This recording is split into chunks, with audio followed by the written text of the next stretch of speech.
programme, a senior Taliban official has told the BBC that it does not want to take control of Afghanistan by force. The Taliban is currently holding peace talks with the US. Well, neighbouring Pakistan has been facilitating those talks, and the BBC has been speaking with the Foreign Minister, Shah Mahmood Qureshi, about those negotiations and other subjects which we'll hear more about in the next few minutes. Well, in a moment or two, we'll be getting analysis from Pakistan expert and author Madhal Afzal. But first, let's hear from the Foreign Minister. The BBC's Michelle Hussein first asked whether he thought the Taliban should drop their position of not talking to the Afghan government. In my view, they should. Because ultimately, you see, reconciliation, how can we have reconciliation without an intra-Afghan dialogue? But as part of your facilitation, is that something that you are working towards? Are you trying to push the Taliban towards that? We're trying to convince them. We're trying to tell them that they should sit and talk. Right.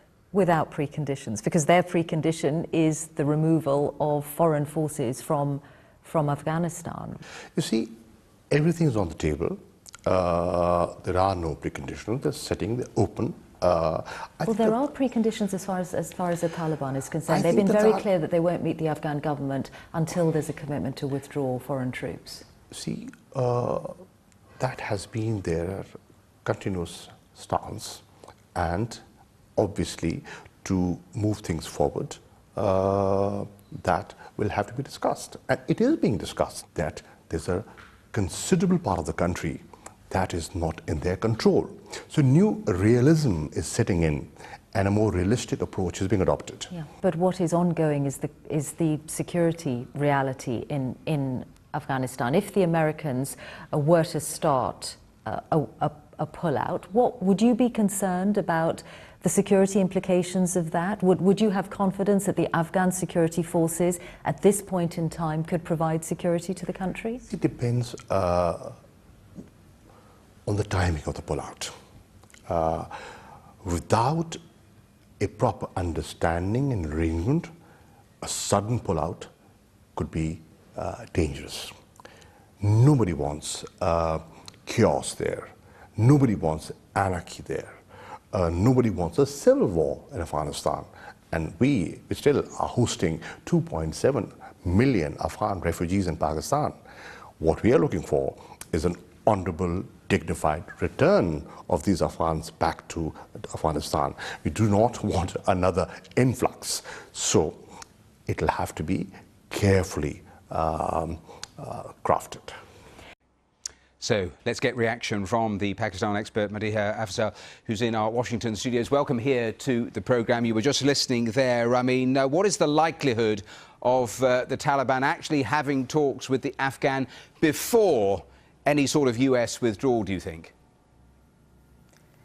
I think eventually the Taliban will have to have talks with the Afghan government, but they are going to delay this enough that the bargaining power, which is already pretty high on their side, increases further. And they will get some kind of commitment, whether it's full troop withdrawal or partial troop withdrawal, but they will try to get some kind of commitment out of the US as well as other foreign governments that there will be troop withdrawal, because they have been standing sort of firm on that precondition.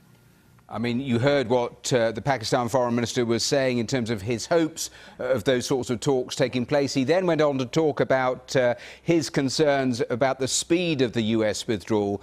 Your analysis on that, given you're sitting there in Washington, you know the mood music coming from the White House, from President Trump, in terms of just the rapid hope he has of getting troops out. Absolutely. And this is Pakistan's great fear, because what Pakistan fears is sort of a repeat of the 1989-1990 timeframe, where the US withdrew from Afghanistan in the wake of the end of the Soviet-Afghan war, and Pakistan was left with, as the foreign minister said, an influx of refugees.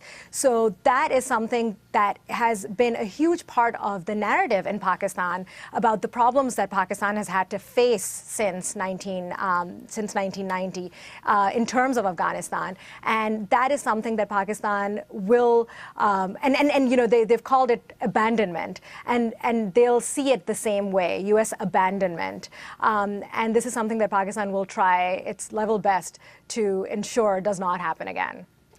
Just stay there, because the Foreign Minister went on to cover a multitude of other subjects, including the high-profile case of Asia Bibi, who was, of course, sentenced to death for blasphemy and then acquitted back in October. Well, Michelle Hussain began by asking if Asia Bibi was still in custody inside of Pakistan. I wouldn't say she's in custody. She's being protected, and she's a citizen of Pakistan, and we need to protect any citizen who's under danger. Has there been an offer from the British government for her to come here? We've asked friends around the world if they want to help her remain quiet. It doesn't help her case for there to be more publicity surrounding it? I think so. So it depends. If you want to help her person, then I think quiet diplomacy would be better. That period reflected very badly on Pakistan and its international image. The vision of a woman who had just been acquitted by the Supreme Court, for people to be on the streets calling for her to be killed, the judges who acquitted her to be killed, calling the army chief an apostate, calling for the army to mutiny. This went on for days on the streets of Pakistan. By some people. And what action have you taken against them? Very, very clear action, that they cannot challenge the writ of the state. They will have to respect the law of the land. And we took affirmative action, and people were taken into custody. They were put behind bars. What charges have been brought against the leader of that group, the TLP? Well, he's still in for maintenance of public order. Is it time for the government of Pakistan to look at these laws and the way that they can be abused and find safeguards and reform the laws accordingly? There is, in every society, even in the West, there are elements that are extremists. But the question I asked you was about looking at the law and the clear evidence of the way that it's been abused. In Asia Bibi's case, there was no evidence. A case should not have to reach the highest court in the land before it's thrown out for a lack of evidence. Now, your government, Imran Khan's government, has even been against amending the law so that those who make false accusations of blasphemy are punished. Why? There's a law. It should not be misused by anyone. That's our policy. But the government's not prepared to reform the law to help prevent that happening. I've said what I have to say.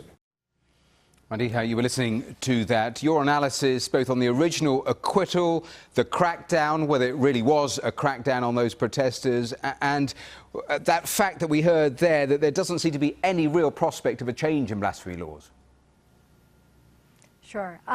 So the original acquittal was, a monumental decision by the Supreme Court. And the fact of the matter is that the Asia Bibi case is a hugely sort of high-profile case because a sitting governor of Punjab, a sitting federal minister, they were assassinated in 2011 for defending Asia Bibi. And then one of the assassins, so the assassin of Salman Taseer, his hanging precipitated a huge fundamentalist movement that has basically made Pakistan go on standstill for weeks at a time.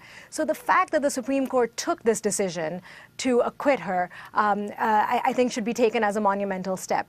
Also, Imran Khan's speech that night defending the Supreme Court decision, commanding the narrative, I think should be taken as a positive step. Then the government's waffling in the face of the initial protests and sort of trying to give in to some of the protesters' demands obviously was a step back. But since then, the crackdown has essentially prevented any repeat of large-scale protests in Pakistan, and that is something new. In the 2016, 2017 timeframes, Pakistan saw those protests, and Imran Khan's government so far has been able to keep them keep them contained. Whether that will last is something that remains to be seen, because Pakistan has a huge history of cracking down on fundamentalists only to let them out. All right. Madiha Afzal, thank you so much for joining us on today's programme. Thanks so much.